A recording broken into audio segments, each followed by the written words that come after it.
Benvenuti in un nuovo video. Continuiamo la nostra serie di filmati dedicati al mondo dell'auto elettrica e in particolare dedicati a Puma Gen-E. Chi si fosse perso le precedenti puntate, vi lascio qui in alto nelle schede la playlist dove potrete trovare tutti i vecchi video che ho registrato.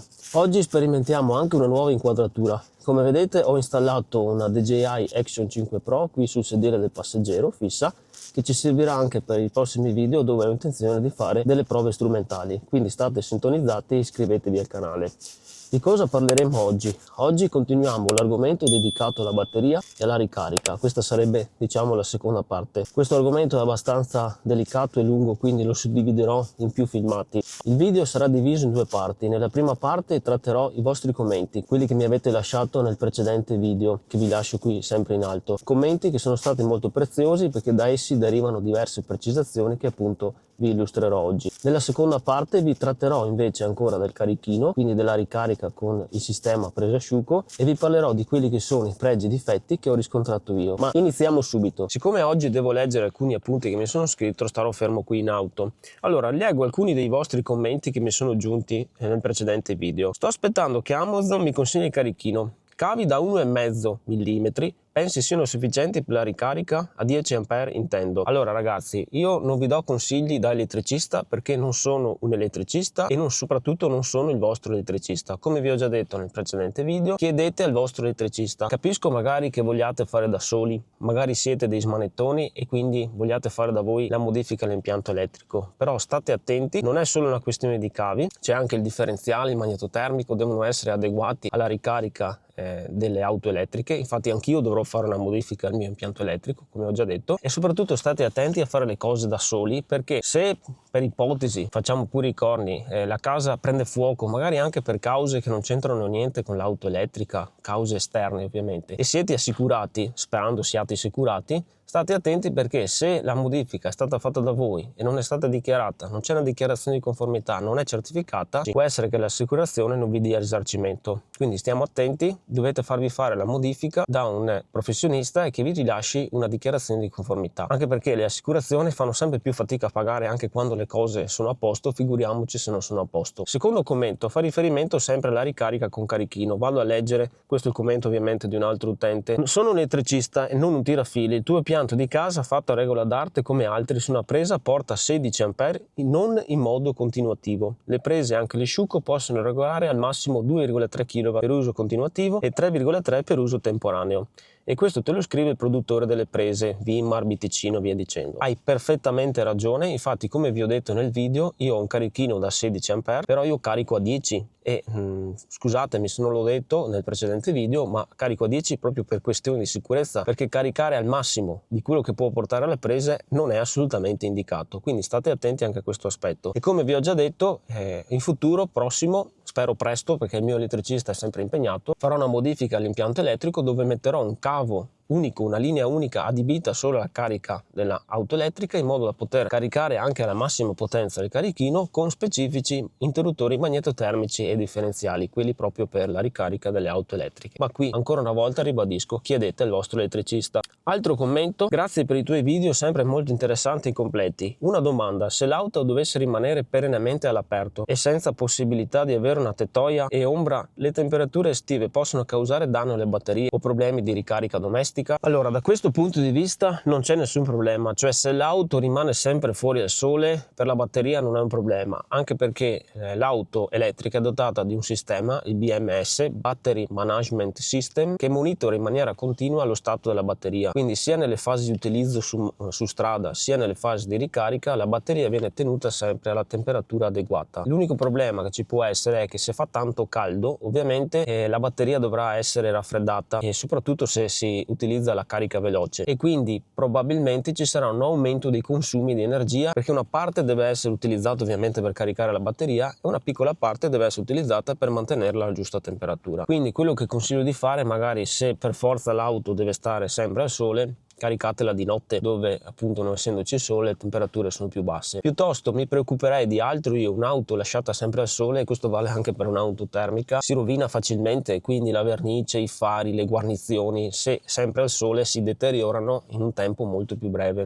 e anche queste auto elettriche, ma anche le auto termiche moderne, che sono piene zeppe di questi display elettronici con le temperature che possono raggiungere gli abitacoli, non so come si comportino, sinceramente, è una cosa nuova. Quindi fate attenzione soprattutto nel complesso alla resistenza del veicolo ai raggi solari. Ultimo commento che vi leggo, che secondo me è significativo, che dice: hai detto molte inesattezze, tipo se vai a 160 km/h fissi, che è la velocità massima di Puma Genie, la batteria non dura affatto 20 minuti. I 124 kW di potenza li usi solo in forte accelerazione, a 160 ne usi circa 45, quindi diciamo fai circa 60 minuti. Allora ragazzi, l'esempio che vi avevo fatto nel precedente video era solo un esempio numerico per farvi capire come funzionano i rapporti tra energia e potenza. Dovete capire ragazzi che c'è chi si avvicina al mondo delle auto elettriche oppure le ha appena acquistate, che non ha la minima idea di come funzioni la cosa. Quindi secondo me partire da alcune definizioni, alcuni esempi è molto importante. Il mio consiglio è che dovete guardare tutti i miei video, non potete guardare uno solo e trarre delle conclusioni. Per quanto riguarda la potenza, sì, hai perfettamente ragione, non sono stato specifico. La potenza massima che eroga un'auto elettrica, in questo caso Puma Genie a 170 cavalli, non può essere erogata in maniera continuativa, perché altrimenti ci sarebbero dei danneggiamenti al motore, alla batteria e ai sistemi elettronici. Quindi quella potenza l'avete a disposizione solo nelle partenze, nelle accelerazioni. Dopodiché, quando viaggiate a velocità sostenuta e costante, la potenza viene limitata, ma di questo ne parleremo in un prossimo filmato. Ora invece voglio parlarvi dei pregi e difetti che ho riscontrato in questi 2 mesi di utilizzo appunto del carichino, quindi di questo sistema a carica molto lenta che si può fare tranquillamente a casa con la presa asciugo, se opportunamente appunto calibrata e dimensionata, come abbiamo detto. I pregi: sicuramente la semplicità, comprate il carichino e il costo che è molto basso, siamo intorno ai 150 euro, lo collegate alla vostra presa asciugo e in teoria già funziona. Se ovviamente le linee sono sottodimensionate, avete degli interruttori differenziali magnetotermici, potete farvi fare la modifica dall'elettricista, e la spesa è abbastanza contenuta, più contenuta sicuramente di quella di una wallbox. Un altro pregio che ovviamente si riscontra è il fatto che, essendo una carica lenta, la batteria ne soffre molto poco.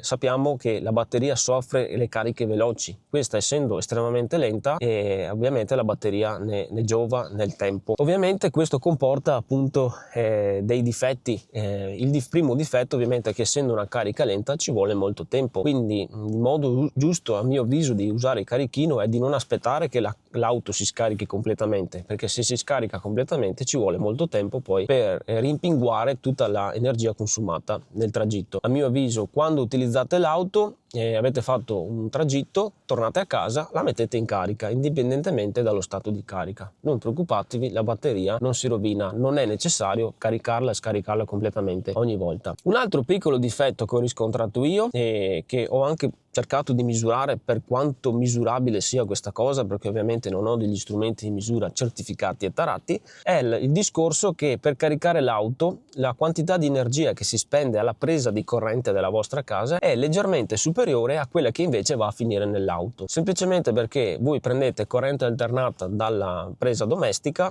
e in qualche modo deve essere convertita in corrente continua che va verso la batteria. Questo processo di conversione ha un costo energetico, e ho notato che questo processo di conversione ha un costo energetico che dipende dalla potenza a cui caricate. Quindi io ho fatto una prova. La prova è la seguente: ho caricato in 2 giorni diversi l'auto a potenze diverse. Sappiamo che dal carichino è possibile selezionare la potenza di ricarica. La prima prova l'ho fatta a 2.1 kW, che normalmente è la potenza che utilizzo per caricare l'auto, come vi ho detto, che corrispondono a 10 A. Ho caricato l'auto dal 48 al 70%, quindi ho caricato l'auto di un 22%, e l'energia immagazzinata nella batteria, questo ve lo posso dire perché ho controllato sull'applicazione della Ford nel mio smartphone, è di 9,5 kWh.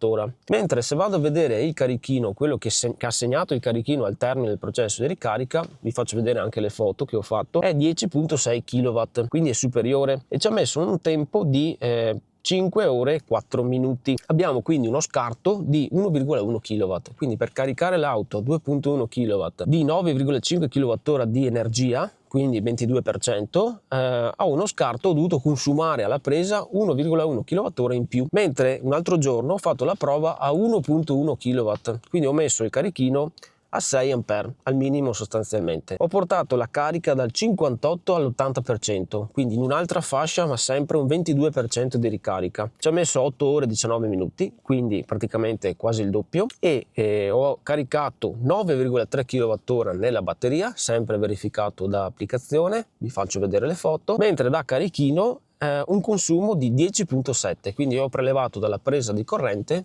10,7 kWh. Qual è la differenza? La differenza è di 1,4 kWh, quindi ho consumato leggermente di più, quindi più o meno ho caricato la batteria della stessa quantità, però invece di consumare 1,1 kWh ho consumato 1,4. Se facciamo i conti in percentuale, caricando a 2 kW ho uno scarto dell'11,6%, quindi devo consumare alla presa l'11,6% in più, mentre se carico a 1,1, quindi più lentamente, a parte metterci il doppio quasi, mi ha consumato il 15% in più.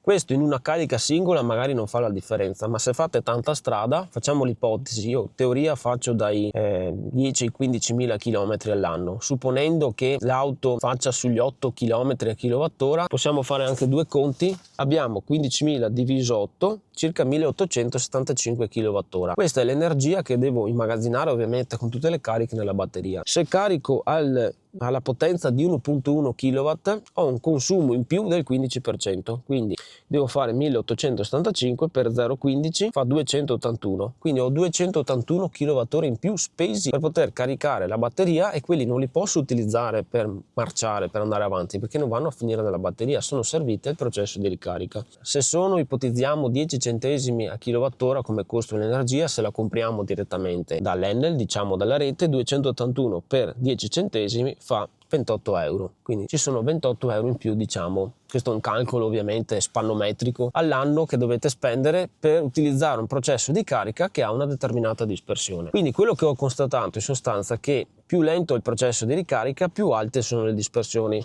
Sarebbe bello e interessante vedere, e lo farò in futuro, quindi vi terrò aggiornati, cosa succede se alzo ancora la potenza di ricarica, perché adesso ho fatto la prova a 1.1, poi ho fatto a 2.1, sarebbe bello utilizzare la potenza massima al carichino per vedere se la dispersione cala ancora, quindi se la percentuale di dispersione è più bassa. Ve lo dirò quando farò la modifica all'impianto elettrico, per adesso non posso farlo. Per oggi abbiamo finito, nel prossimo filmato vi parlerò della differenza tra la potenza effettiva del motore e la potenza P2 segnata a libretto. Per cui se vi è piaciuto il filmato e se vi piace l'idea lasciate un mi piace, noi ci vediamo alla prossima. Ciao!